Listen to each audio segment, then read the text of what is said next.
I felt that it was necessary to help teachers begin to understand how to deal with current issues in the classroom, such as LGBTQIA, Black Lives Matter, the environmental issues, Indigenous education, and that kind of thing. I mean, things have progressed to a certain extent, but it's not something that a lot of teachers feel comfortable with, about weaving equity and inclusive education into their teaching. And also, so much has changed in terms of social media and the ways in which we've had to adapt our teaching, certainly during the pandemic, to online learning. And also, I feel that the world is much more polarized to a certain extent. And, I do acknowledge in the book that I am a white woman of some privilege writing this book, and that there are many, many people who know about this from the inside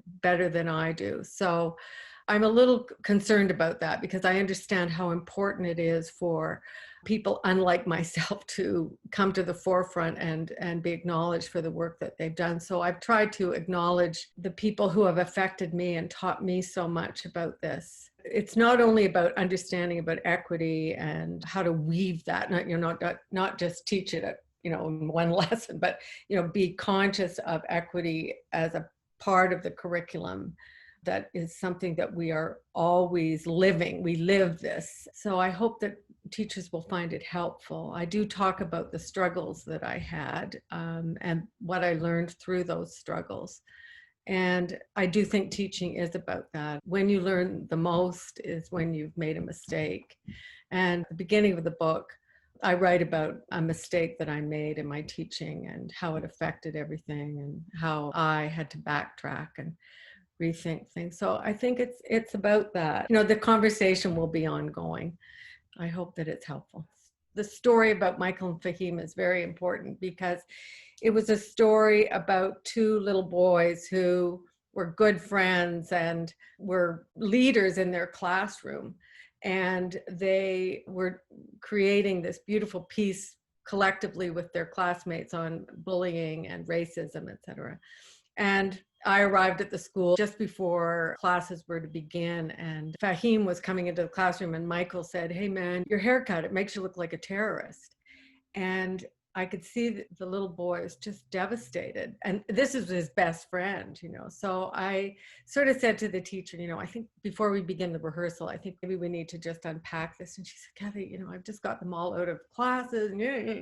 Can't we just sort of not worry about it?" And this boy was devastated by this hurtful comment. And ultimately what we had to do was stop everything, and we took the boys, and they speak about their sadness about racism. Michael didn't understand how much he had hurt his friend. He was a Jamaican Canadian student, as was the teacher. And then he spoke about his own sadness. And then he says at the end, and they both cried, and it was very emotional. But he says at the end, what I've learned from this is you have to know so much about so much.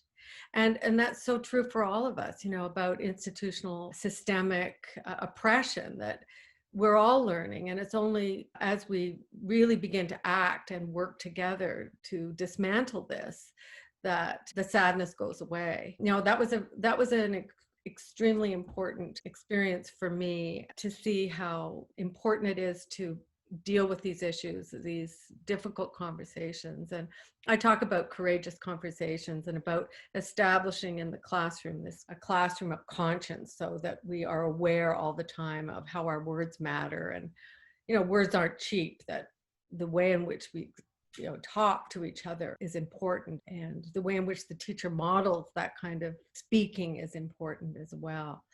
And it is going to get difficult. I mean, Alison Games Vincenti has taught me that there's not going to be closure to these conversations, that you're going to have to live with the ambiguity until we work it out. And the story also about the little kids in grade 2 who's the leaders that were chosen were always there were never any Black leaders chosen in the groups. And this, teachers always said to me, my students don't see color, but they do. They know what's going on. And that the little boy said, well, why is this happening? Why are we never chosen to be leaders? That's another story too. There's quite a few of them in the book, and they are stories that are difficult to hear. I mean, there is another segment of the book in which I describe Imagine a School, which is this documentary that represents and tells the story of a play that I put together with 27 students from across the country. They were students who came from schools that were challenged in all sorts of different ways, and they had an opportunity to speak to the leaders of the boards and the unions at a big performance in Vancouver in 2006. And one of the scenes in that play is about a student just being overcome by racism and how he handled it. So I think these stories are important to tell, and we have to share them in order to understand each other.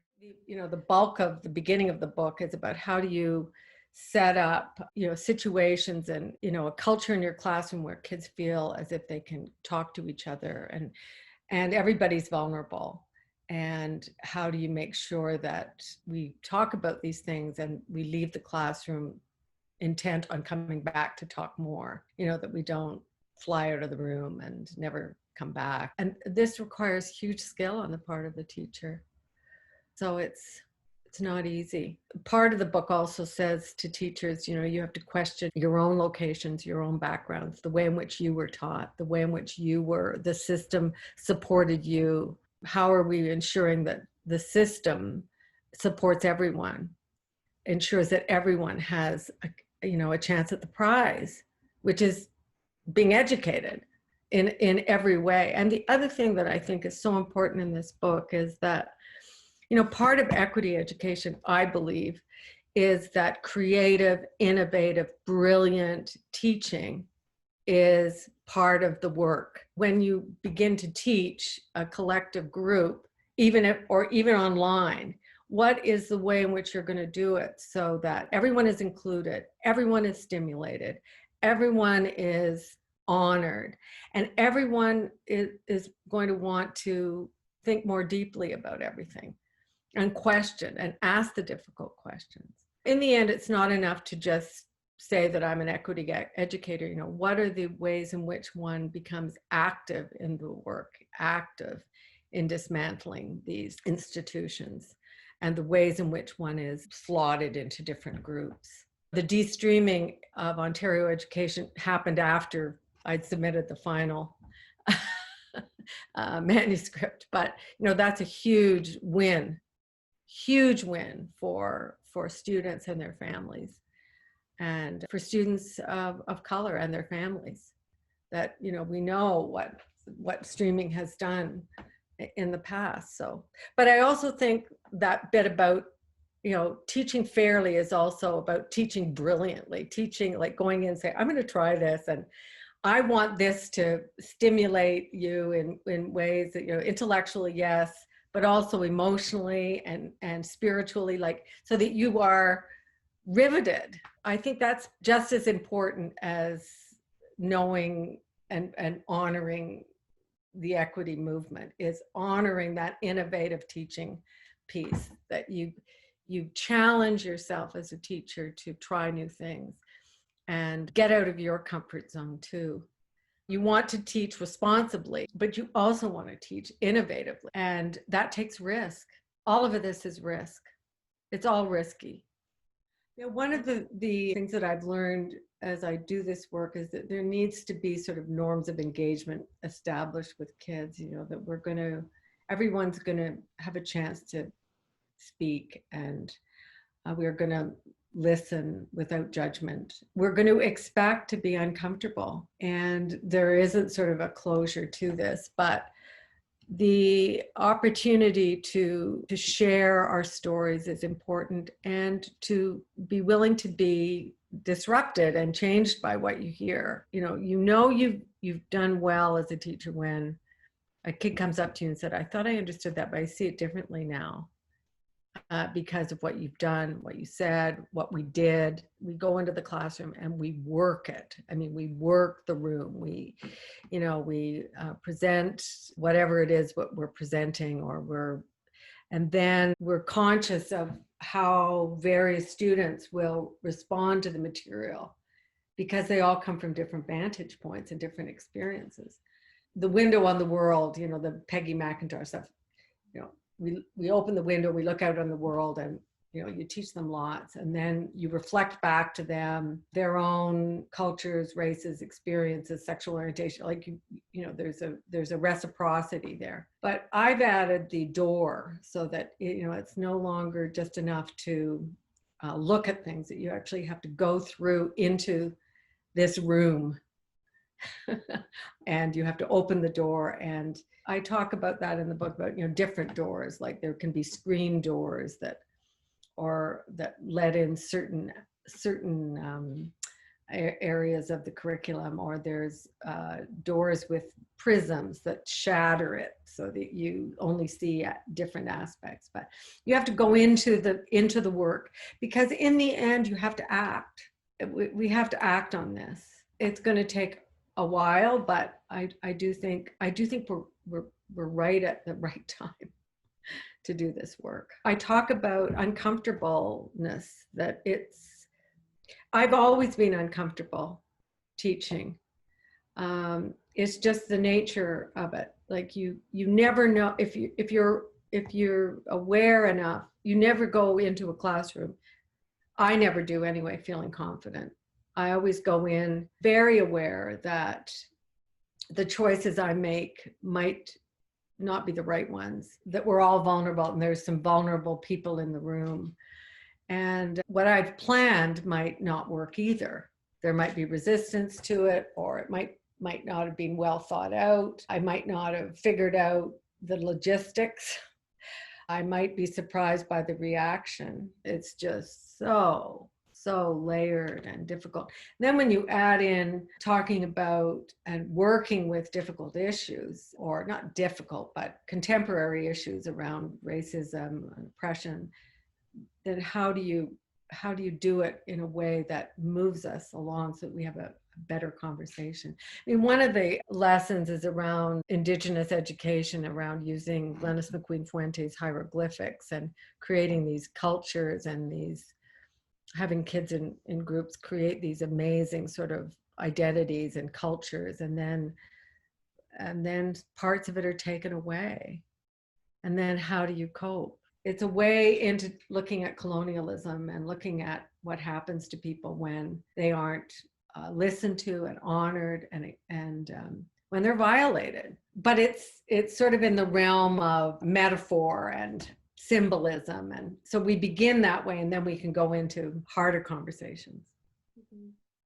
And working with story allows kids to talk about the characters in the book, not necessarily themselves. So there's a book that I mentioned, I Walk with Vanessa, which is about kids that refuse to walk to school with a little girl. And the questions there are we part of that story? If we ever treated anybody like we've treated Vanessa, we might get to that conversation. But when we're working in the story, we're talking about the people in the story, the characters in the story, the actions of the girl that finally goes over and rings the doorbell. Kids can be thinking about themselves, and they can be privately digesting that. It doesn't necessarily have to come out as the pointing of fingers. These are the ways in which one inculcates in a classroom an understanding that there are certain things that are expected of us as humans. The curriculum, yes, is important. Don't get me wrong, it's important to teach. But it's also important to engage the group. And if they know you're on their side, on everyone's side, even the ones that are difficult, it goes more smoothly. One of the things that I say in the book is, I've learned over the years, is to acknowledge and commend everyone. It's a collective commendation. You're wonderful. You're such a great class, But individually, privately say to somebody, I loved when you said this, and you did, that was so interesting and if you can get every kid, if you can get all 30 kids at private moments to tell them what you noticed, then, oh my God, it's just amazing what happens. My late husband had this great line, I loved it. He was a drama teacher, but he would say sardonically, get into groups, I'll be back in a year. You know, he was such a great teacher too. Like, he didn't do that. But you get into groups. I'm going to be coming around. I'm going to be listening to what you're saying to each other. At the end of the class, we're going to talk about what happened. And then I say to myself, I'm going to talk to Saeed or, you know, Helen or whatever. And I'm just going to say what I noticed. If they know that you are honoring their work, not only the work in curriculum, but also the work in building the classroom community, they're going to try even harder.